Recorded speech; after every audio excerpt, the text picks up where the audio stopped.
श्री सीताराम जी महाराज की विशेष कृपा से वीर भगवान की महती प्रेरणा से आइए चलें उसी परम पवित्र गंगा जी के तट पर, जहाँ योगींद्र मुनींद्र अमलात्मा महात्माओं के बीच में भव्य दिव्य पवित्र आसन पर विराजमान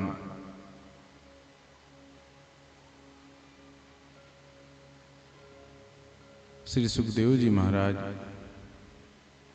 परम भागवत राजर्षि परीक्षित को श्रीमद् भागवत कथामृत का रसास्वादन करा रहे हैं। नंदोत्सव मनाया जा रहा है।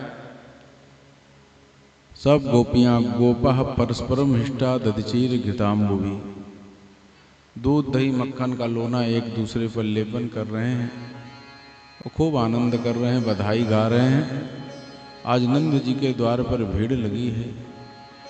आहा, सब लाला के दर्शन कर कर के कृत्य हो रहे हैं, आनंदित हो रहे हैं।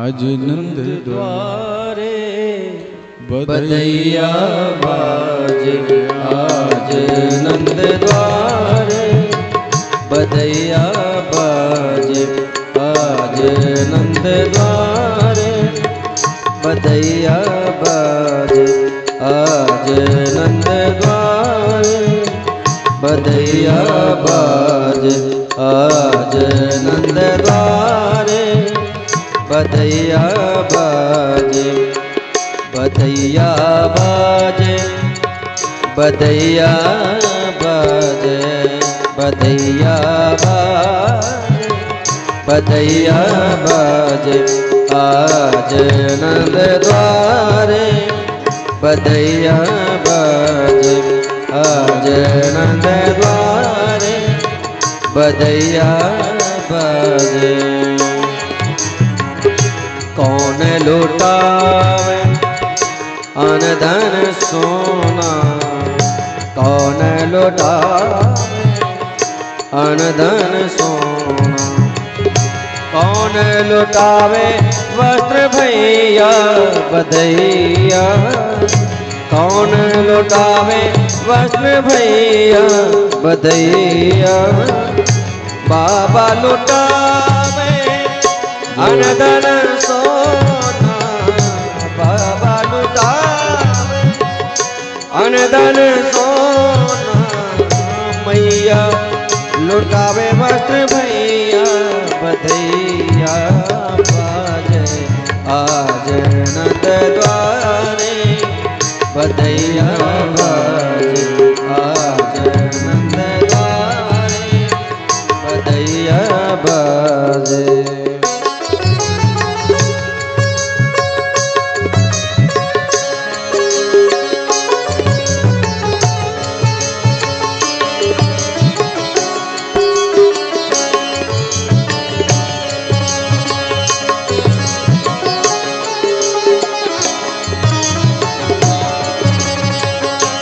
आंगन में सखी नाचे गावे, आंगन में सखी नाचे गावे, द्वार बजे सहनैया बधैया, चलो सखी नयन सफल करिया में, चलो सखी नयन सफल करिया में, प्रगटे कुंवर कन्हैया बधैया, प्रगटे कुंवर कन्हैया बधैया बाजे, आज नंद द्वारे बधैया बाजे, आज नंद द्वारे बधैया बाजे, आज नंद द्वारे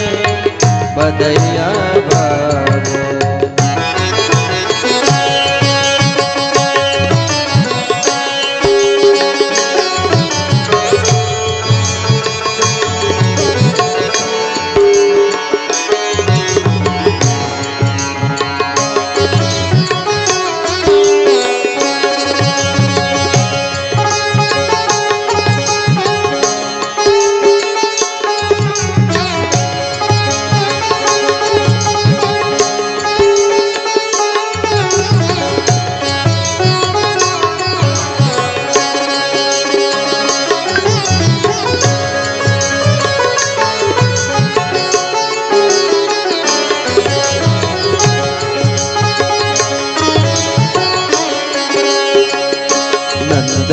लाल सखा ग्वालन को, नंद को लाल सखा ग्वालन।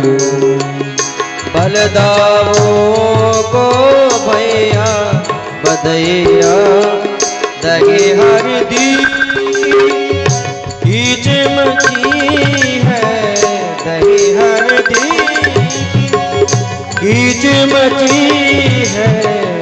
बाबा के अगनैया बधैया, बाबा के अगनैया बधैया बाजे आज नंद द्वारे, बधैया बाजे आज नंद द्वारे, बधैया बाजे आज नंद द्वारे, बधैया बाजे।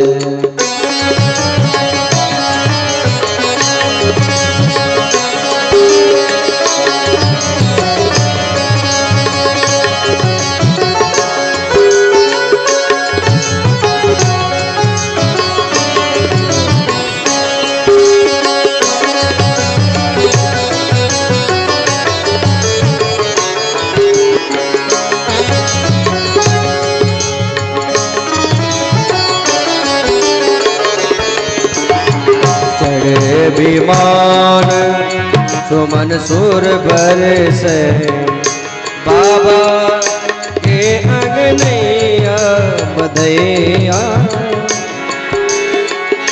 देते आशीष गोप गोपी जन, देते आशीष गोप गोपी चिरजीवी गोपैया बधैया, चिरजीवी गोपैया बधैया बाजे आज नंद द्वारे, बधैया बाजे आज नंद द्वारे, बधैया बाजे आज नंद द्वारे, बधैया बाजे, बधैया बाजे, बधैया बाजे,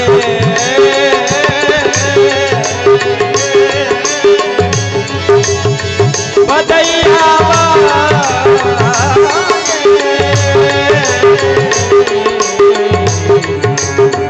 आज नंद द्वारे, बधैया बाजे आज नंद द्वारे, बधैया बाजे आज नंद द्वारे, बधैया बाजे। नंद जी 7 दिलों के बड़े बड़े पर्वत बना बना करके, सोने चांदी आदि से आच्छादित करके सबको खूब दान कर रहे हैं। नालोच्छेदन के पहले जो दान धर्म किया जाता है, बच्चे का नाल कटने के पहले 6 घंटे के अंदर, वो बहुत ही अनंत पुण्य का दायी होता है। और दान से ही द्रव्य की शुद्धि होती है, ऐसा लिखा गया। वो सबके लिए बराबर, कोई भी हो। बहुत लोग कहते हैं महाराज ब्राह्मण दान लेने का अधिकारी है, खाली नहीं, पहले वो दान देता है, वो भी दान देता है। जो ब्राह्मण दान नहीं देता अगले जन्म में दरिद्र होता है। और क्या, इसकी कथा है स्कंद पुराण में। जो कुछ भी दान नहीं देता उसी के लिए वो तरसता है। याचका नहीं याचनते बोधयन्ति गृहे गृहे। दान नहीं करेगा, दूसरों को सहयोग नहीं करेगा मौके पर, तो दुरुपयोग करेगा धन का। भाई कहीं ना कहीं धन तो खर्च होगा ना, उसका स्वरूप है। धन की 3 गति है, दान में जाए चाहे भोग में जाए, नहीं तो रास्ता बना लेगा जाने के। तो इसलिए कहा गया भगवान दिए हूं, थोड़ा ज्यादा दिए हूं, तो आपको उसका करना चाहिए। कुटुंब पालन मुख्य जो कार्य है, उसको करने के बाद जो बचता है कमाई से, देव कार्य में कुछ कथा कीर्तन सत्संग बीच बीच में होते रहना चाहिए। सत्यनारायण की कथा होती रहनी चाहिए। तीर्थ यात्रा कभी कभी जवानी में कर लेना चाहिए, कुछ उसी में से पैसा बचा करके। और क्या, बुढ़ापे में थोड़ा तीर्थ यात्रा होती है, जवानी में नहीं माता जी। आप अनुभव की होंगी कि और पहले गई होती तो कितना आनंद आता। जब घुटने काम ना करे, नेत्र काम ना करे, तो यात्रा माने त्राण, माने दुख सहन करने का शक्ति जब हो तब यात्रा में जाए। कितनी भी बढ़िया यात्रा हो, कुछ न कुछ तकलीफ तो यात्रा में होती है, चाहे कितना हवाई जहाज से जाए, पक्की बात है। इसलिए जवानी में कभी कभी मौका लगे तो पति पत्नी को यात्रा में चले जाना चाहिए। और तीर्थ यात्रा में, भोग यात्रा में नहीं, तीर्थ यात्रा में, जहां जाके मन बने, शांत हो।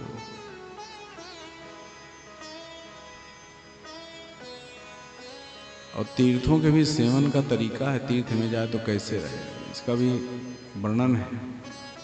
खैर, और सबके दान की महिमा है। नंद बाबा तिल दान करते हैं। लौणस्य प्रादातारस तिलानाम सर्पिसाम तथा तेजस्विनो विजायन्ते भोग निश्चर जीवनः। विष्णु धर्मोत्तर पुराण में कहा गया है, भोग निश्चर जीवनः। नमक, तिल, घी दान देने वाला व्यक्ति तेजस्वी होता है और संसार के भोगों को प्राप्त करता है। 1,00,000 गौओं को ब्राह्मणों को दान किया हमारे नंद बाबा ने। हेम श्रृंगी सैफे रौप्य ही सुशीला वस्त्र संयुता काश्योपदोहा दातव्या छिरणी गौ सदक्षिणा। सोने की सींग, चांदी का खुर, कांसा के दोहन, पात्र वाली वस्त्र से युक्त सुशीला एवं दूध देने वाली गाय दक्षिणा के साथ जो मनुष्य दान करता है वह स्वर्ग लोक में जाता है। और कपिला गाय अगर हो तो 7 कुलों का उद्धार होता है। ये सब दान के अलग अलग फल हैं। औषधीर्यः प्रयच्छेते धान्यानि विविधानि च सर्वकाम समृद्धा सन सोमलोकम स गच्छति। जो दवाई दान करता, औषधि किसी को भाई जरूरत है, नहीं है, बहुत लोगों के पास दवा नहीं होती है। जो दवा का सहयोग करता है, औषधि का सहयोग करता है, दान करता है, वो चंद्रलोक में जाके उस निवास होता है। वहां 7,000 वर्षों तक निवास करने के बाद और फिर वो पृथ्वी लोक पर धन से युक्त होकर बहुत काल तक सभी प्रकार के भोगों को भोगते हुए और भगवान के धाम को प्राप्त करता है, ऐसा लिखा हुआ। जो मनुष्य वाहन को दान करता है, अश्वमेध यज्ञ के बराबर फल को प्राप्त करता है। और जो सैया दान करता है, यानम वृक्षम स्त्रियम सय्याम दत्वा अत्यंतम सुखी भवे। कन्या दान करता है, सैया दान करता है, वाहन दान करता है, वृक्ष दान करता है, वो मनुष्य इस जीवन में अत्यंत सुखी होता है, पूर्व जन्म के पापों का क्षय होता है। विद्या दान भी है, पुस्तक जिसको आवश्यकता हो, पुस्तक ना हो या वैसे भी जो उसको अध्ययन करे, मनन करे, चिंतन करे, पुस्तक दान करने वाला राजसी यज्ञ के बराबर फल प्राप्त करता है। जितना राजसी यज्ञ किया जाता है फल होता है, अश्वमेध यज्ञ के बराबर फल प्राप्त करता है। इतनी इसकी महिमा लिखी हुई है। आहा, इसलिए हमारे नंद जी के पास भगवान दिए हैं तो दान करते हैं। दान करने से द्रव्य की शुद्धि होती है, गलत जगह खर्च नहीं होता, और सही जगह जब द्रव्य की का सदुपयोग होता है तो उससे धन बढ़ता है। और क्या, इसीलिए तो भगवान धन देते हैं। फिर अतिथि सत्कार के लिए, अतिथि आवे तो याचका नहीं याचनते बोधेत निक्रिय गृह। कभी कभी जबरदस्ती नहीं, दिखावापन नहीं। नहीं हो सकता है तो कह दीजिए बस इतना ही कृपा है, लेकिन क्रोध नहीं करना चाहिए। क्रोध करने से आया हुआ याचक यदि लौट गया तो जय जय श्री सीताराम। इसीलिए तो देवराज इंद्र एक बार गुरु बृहस्पति पहुंचे इंद्र के यहाँ, तो इंद्र प्रणाम ही नहीं किए, गुरु जी को आदर सत्कार नहीं किए। तो गुरु बृहस्पति फिर अदृश्य हो गए कि हमारी जब आवश्यकता नहीं तो हम का कर तुम्हारे पास क्यों आए। और इतने में दैत्यों को पता लग गया, उसे विषय तमाम लेकर के दैत्य, ये विषय ही राक्षस हैं, विषय ही दैत्य हैं। जब सदगुरु के का सानिध्य समाप्त होता है तो व्यक्ति व्यसन में फंस करके सब नष्ट कर देता है, और नहीं तो विषयों से व्यसन से बचता है। अरे भाई, गलत जगह कितने पैसे खर्च हो जाते हैं, अगर वो बच जाए तो कितना इकट्ठा हो जाए व्यक्ति का, अगर गंदी आदत ना हो। और तो इस नाते जो अदृश्य हो गए तो इंद्र भागे, और दैत्यों ने आक्रमण कर दिया, जीत लिया, सब ले लिया। जितना धन संपत्ति घर द्वार था, महल था, सब कब एकदम अधिकार कर लिया स्वर्ग पर। भगवान के पास दौड़े दौड़े गए। इंद्र ने कहा प्रभु हमारा तो सब चला गया। तो भगवान मुस्कुराए, बोले बेटा तुमने जो गलती किया इसीलिए चला गया। मेरी महालक्ष्मी उसी को वर्ण करती हैं जिसके घर में भक्त ब्राह्मण गुरु का सम्मान होता है, माता पिता बड़ों का आदर होता है, वहाँ मेरी लक्ष्मी का वास होता है। और नहीं तो चली जाती हैं जहाँ अनादर होता है। जहाँ भगवान का भजन पूजन होता वहीं मेरी महालक्ष्मी रहती है, नहीं तो चली जाती है, जाने में देर नहीं लगाती। अगर हमेशा टिकी रहें तो ये सब करते रहना चाहिए धीरे धीरे, क्योंकि हमेशा सदा रहती नहीं है। उनका काम सबका पोषण करना, भाई जगत की माता है, कोई हमारी बसी टिकी थोड़े हैं। इसलिए लक्ष्मी को कभी घमंड से नहीं लेना चाहिए कि हमारे बसे टिके। 500 रुपए का नोट निकलता है बैंक से, आपके पास आता है या कहीं से आता है, तो दुकान पे जाएगा, कहीं दवाई में जाएगा, कहीं मजदूर के पास जाएगा, कहीं और किसी कार्य में जाएगा, सबके पास वही रुपया घूमते घूमते फिर बैंक में चला जाता है। जैसे नारायण पूरे जगत का पालन करते हैं, ऐसे महालक्ष्मी जगत की माता हैं, ये जीवों का पालन करती हैं। अगर आज लक्ष्मी कुछ मिल रही हैं तो इनका सम्मान करना सीखना चाहिए। थूक लगा करके उड़ाओ नहीं घमंड में, हाँ, प्रेम से दो जिसको देना, और गंदी जगह पे नहीं लक्ष्मी लगनी चाहिए। एक हमारे महाराज जी थे, चतुर्भुजी के रघुवरदास जी महाराज, वो कहते थे बेटा व्यभिचार में, मांस मदिरा में किसी को कष्ट देने के लिए, लड़ाई झगड़ा जानबूझ के करने के लिए लक्ष्मी का सदुपयोग दुरुपयोग नहीं करना चाहिए, इसमें नहीं लगाना चाहिए लक्ष्मी। नहीं तो फिर एक बार रूठी तो 3-4 पीढ़ी रूठ जाती हैं, फिर मिलती नहीं है, उसके यहाँ कमी पड़ी रहती है। क्योंकि आजीविका भगवान है, जो पोषण करे वही भगवान है। और जो दिन में सोता है, शरीर में शक्ति है, भगवान सब कुछ दिए, आलसी बन के जो दिन में सोता है उसकी भी महालक्ष्मी चली जाती है।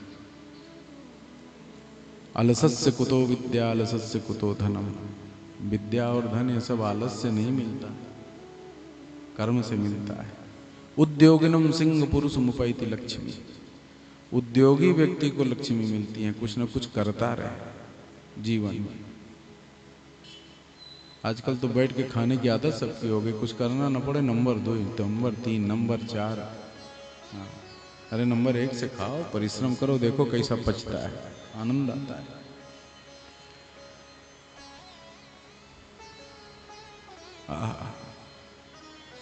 और जो दिन में सत्कर्म छोड़ करके, अच्छे कार्यों को छोड़ करके मैथुन आदि करता है, भोग विलास में लगा रहता है, उसकी महालक्ष्मी चली जाती है। जिस घर में आपस में कलह होता है वहां भी महालक्ष्मी चली जाती है। क्रोध जिसके घर में होता है जो क्रोधी व्यक्ति होता है उसकी लक्ष्मी जाती है, टिकती नहीं है, ये पक्की बात है। आएगी बहुत, अगर देखे तो बहुत आती है लक्ष्मी, लेकिन सब चली जाती है धीरे धीरे। और जहाँ सद्विचार से, अच्छे आचरण से लोग लेते हैं, वहाँ लक्ष्मी बढ़ती है।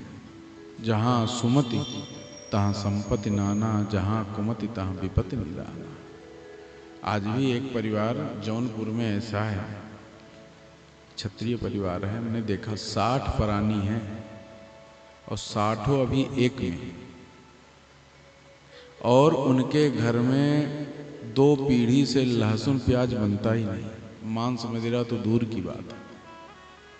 मैं वहाँ कथा करने गया था, हमारे एक इंद्रदेव दास जी महाराज हैं, हनुमानगढ़ी के महात्मा, वही लेके गए थे।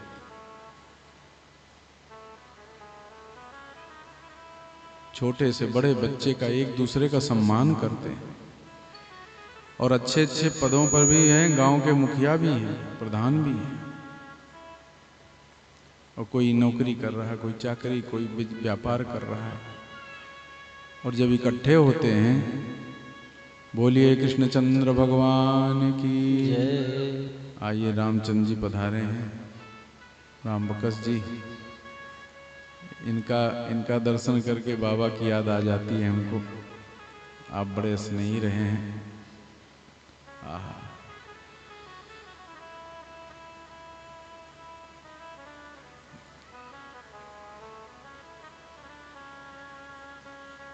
तो इस प्रकार से हम सुख तो चाहते हैं, लेकिन उसका तरीका नहीं जानते कि कैसे होना चाहिए जीवन में।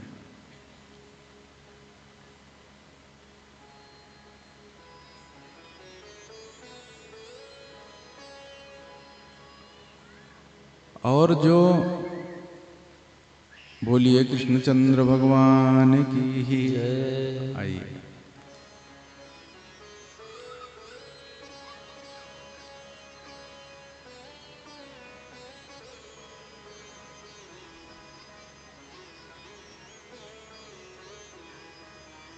और जो भगवान की निंदा करता है, धर्म की निंदा करता है, एक न एक दिन लक्ष्मी से रहित हो जाता है, फिर मिलती नहीं है उसको लक्ष्मी, पक्की बात है। हमारे नारायण के पास, हमारे कन्हैया के पास, हमारे राम जी के पास महालक्ष्मी क्यों विराजमान है? नंद बाबा के यहाँ क्यों लक्ष्मी है? आप देख रहे हैं तो उसका उपयोग कर रहे हैं।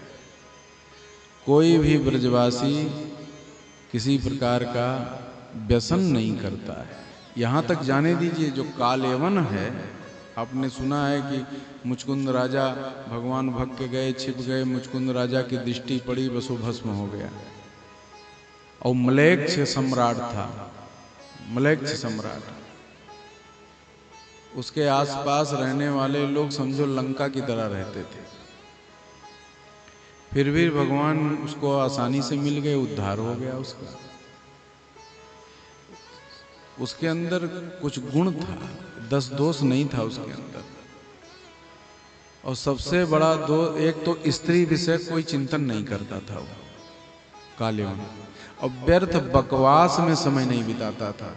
जो अपना काम छोड़ करके व्यर्थ बकबक बकबक करता है इधर उधर, उसकी भी महालक्ष्मी चली जाती है। और क्या, व्यर्थ नहीं करना चाहिए, आवश्यकता से, नहीं तो लक्ष्मी टिकती, महालक्ष्मी टिकती नहीं है, कहीं न कहीं जाती रहेगी।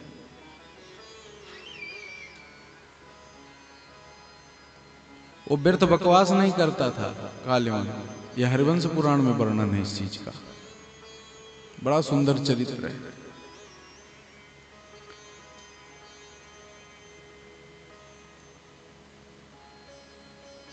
और एक चीज और था उसके पास, सबसे बड़ी चीज जो हम लोगों में कम दिखाई पड़ती, कोई होगा बिरला, हमको लगता हजारों में एक होगा कोई, क्यों किसी की निंदा नहीं करता था कभी।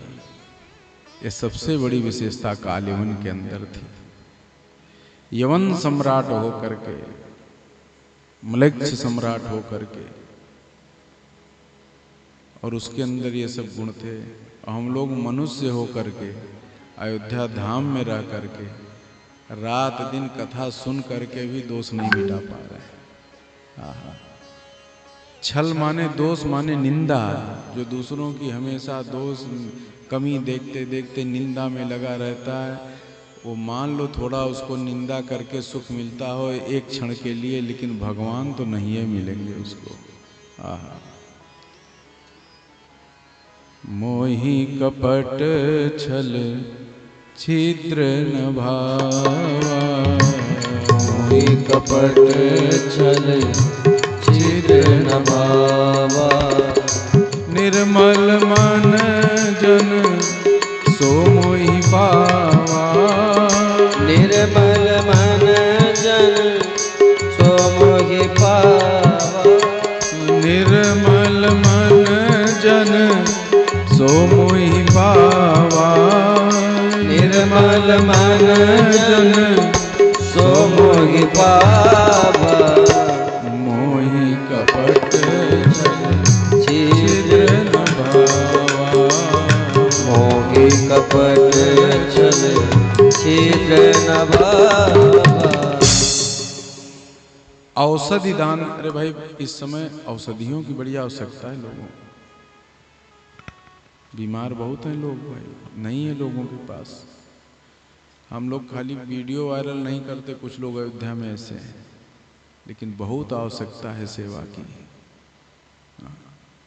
एक है बच्चा क्या है, बड़ा हो गया थोड़ा, लेकिन कम अवस्था से उसको हम देखते हैं गुप्त रूप से अन्न धन औषधि जिसको आवश्यकता होती उसके घर पहुंचाता है।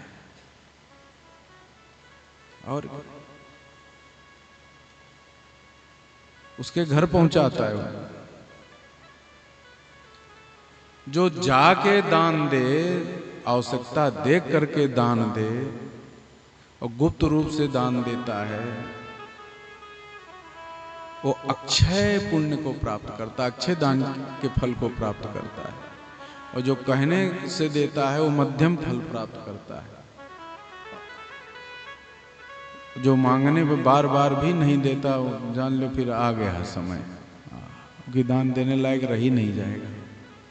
और जो दे करके घमंड करता है, ये भी कहता मैं नहीं दूंगा, मेरे पास नहीं है, समझो उसी समय उसकी अवनति का प्रारंभ हो गया है। जो सामर्थ्य हो वही करिए आप। बहुत से ऐसे लोग हैं जो सबके सामने नहीं जा सकते हैं मांगने। इसी कोरोना में हमने देखा है, ऐसे ऐसे घर की बहुएं आई हैं महाराज जो कभी निकली नहीं थी। वो किसी सार्वजनिक स्थल पर किसी नेता के पास, किसी सार्वजनिक व्यक्ति के पास लाज के मारे नहीं गई। ऐसी कई माताएं, कई लोग जिसको लोग नहीं